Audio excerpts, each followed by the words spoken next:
To install HBO Max on a Samsung Smart TV, start by ensuring a reliable internet connection.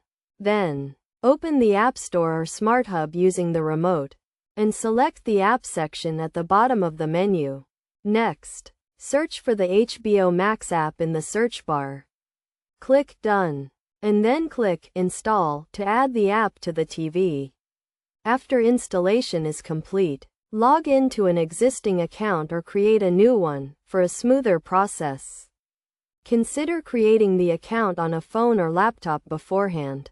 It's worth noting that not all Samsung Smart TV models support HBO Max, as earlier versions may pose complications during installation. To check compatibility, visit the manufacturer's website, where a list of supported models can be found. By following these steps, HBO Max can be easily installed on a compatible Samsung Smart TV.